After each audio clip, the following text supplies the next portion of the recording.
Great you could be with us, Niall. And so obviously Ireland is in a particular situation with regards to the COVID-19. Do you want to start off by just sharing in 60 seconds or so where is Ireland at with regards to COVID-19 and its impact on travel and tourism? Yeah, listen, we're no different to pretty much the rest of the world, and so Ireland, we're a small island, off an island off the west coast of Europe, and actually, we've a population in Ireland of about 6 million people, but yes, we have a total tourism of about 20 million, 10 million from overseas and 10 million kind of domestic. But we're very heavily reliant on those overseas for revenue from tourism. Like 2/3 of our total revenue from tourism actually comes from those overseas visitors, and so it is tourism is a big part of our economy, and like many countries, we're currently in shutdown. I think there's quite positivity that the government have handled it quite well. They seem to have reacted quite quickly in lots of the restrictions they've put in place, and so at the moment there's quite actually, to be honest, there's more compliance with the restrictions that I would have expected there to be, and I suppose the hope is that continues. So being in Ireland, we're always susceptible of people kind of obviously traveling from overseas and reinfecting the population. So it's back to where a very similar place to everybody else, locked down and just trying to hibernate the sector before we kickstart hopefully later in the year. Sure, and we can see on the screen just how important international tourism is to Ireland. You've always had a role in domestic as an organisation. So how has Fáilte Ireland been affected in terms of staffing and budget and, the resources you can bring to bear to this crisis? Yes, I to be honest, we're quite lucky because we're government funded. We've been able to hold on to our budgets and our staff so far because our official role is the National Tourism Development Authority. So they've got a map of Ireland where the very deep red is where the tourism is at its highest. And so one of our big remits is to try and spread that tourism across the country, into kind of rural parts of Ireland, because I suppose we see tourism as a huge potential economic driver into kind of, to get people to be able to stay in the communities outside of the cities. But I'd say one of the great challenges we have is, if you think about it, in the Northern Hemisphere, we're just coming out of winter. So this was in many ways the worst possible month for this crisis to hit. Businesses have spent their cash that they made last summer, keeping the business open, and we're really reliant on a good summer to kickstart again. But thankfully, we've been able to hold on to our staff and our budgets to hopefully support the sector and keep that domestic tourism kind of alive and kicking. So do you want to share, Niall, what are you focusing on immediately in terms of the next month or so, and then perhaps, maybe 2-3 months out, what's your medium-term plans in terms of how you're addressing the crisis? Yeah. It is funny, we, as an organisation, we've completely changed in the last month, so, like tourism in Ireland is full of small businesses, whether it's a small hotel, it's it's kind of a tour guide, or the beautiful scenery, or even kind of, our kind of our key attractions that we have. And there's some big ones like Guinness, but it's also loads and loads of small businesses. And these are mom and pop businesses, from bed and breakfast to attractions to kind of activity providers like walking and cycling. So our big focus for the last few weeks has been literally on the word survival, trying to help those businesses literally stay afloat. So they've all pretty much had to close down.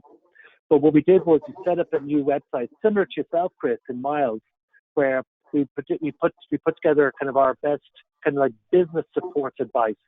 So it was a series of webinars that we created. We literally shot them over the last couple of weeks to put them up. And what's interesting is that like the most popular, the three most popular are those three you can see on your screen. Business liquidity, which is because actually cash is king. They've spent a lot of their cash over the winter getting ready for new money coming in that isn't going to arrive now. HR, because it's a great staff, and right now they've had to let them go.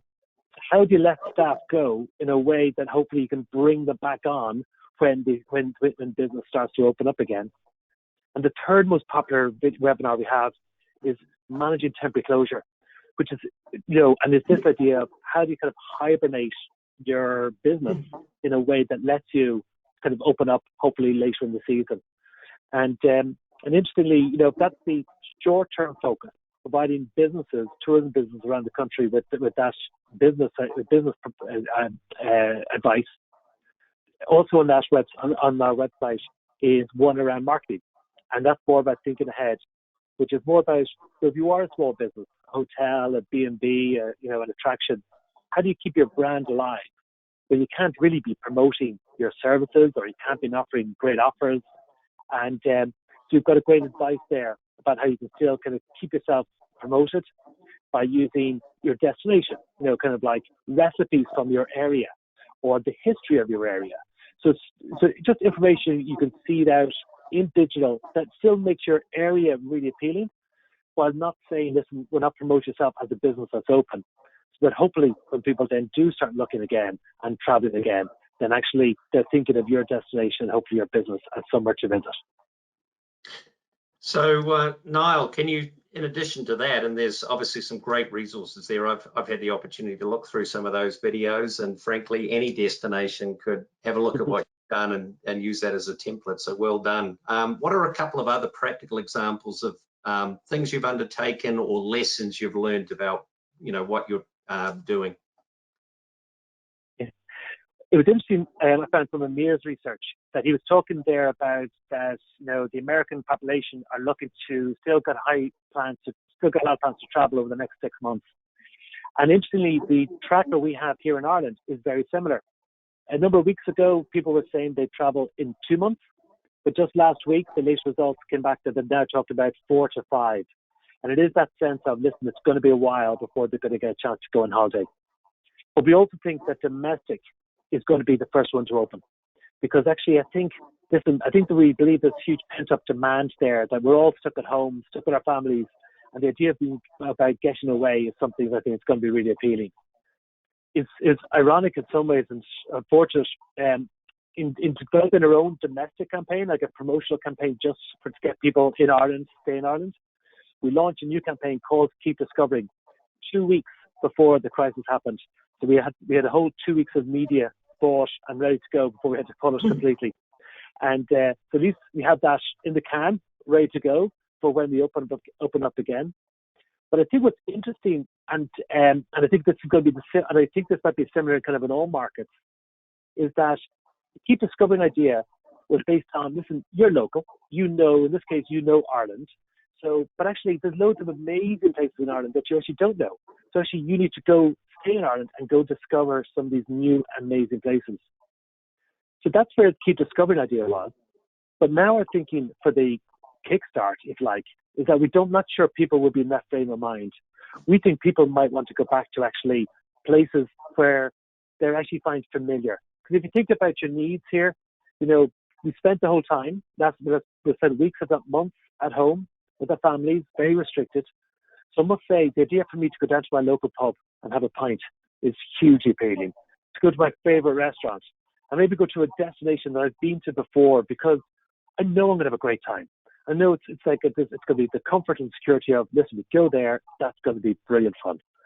So I think people's needs and what they're going to be looking for when the restrictions are lifted, I think they're going to be different than where they were 6 months ago. I think there will be pent-up demand, assuming that there isn't a huge recession. But I think tactical, sales-driven messages that say to people, hey, come back, you had a great time, come back here. Encouraging businesses to use their own databases, to contact people who visited before and say, listen, we're back open for business, come back and have another great holiday. I think that could well be a key short-term opportunity that I think we're going to be trying to focus in on once the restrictions are lifted. Yeah, and perhaps an extension of that is visiting friends and family, which is already a big part of travel. Then, people, of course, connecting digitally, the chance to actually reconnect in person could be very compelling. Absolutely, because it's your friends and your family you miss.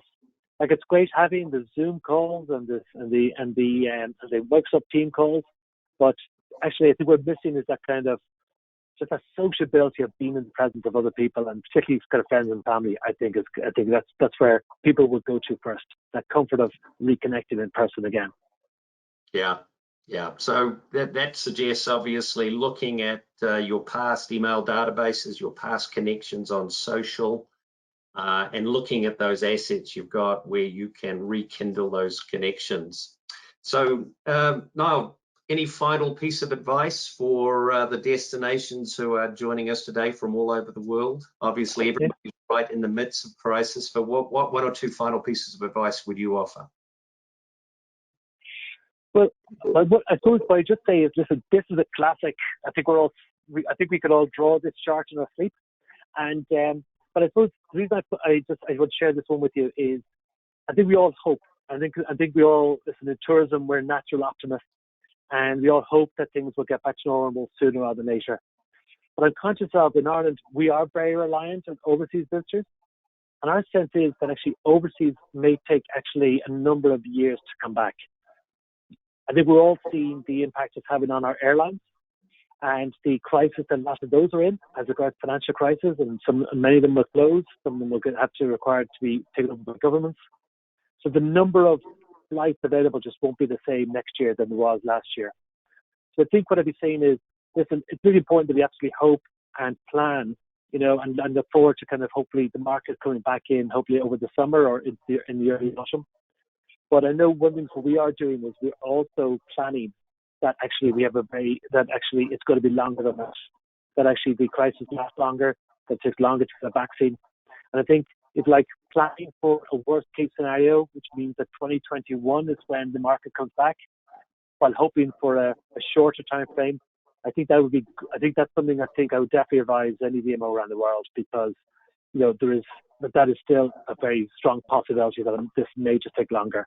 At least if we planned it for in advance, we'll all be in a better place to kind of to get through this crisis and still be around when the market starts to open up again.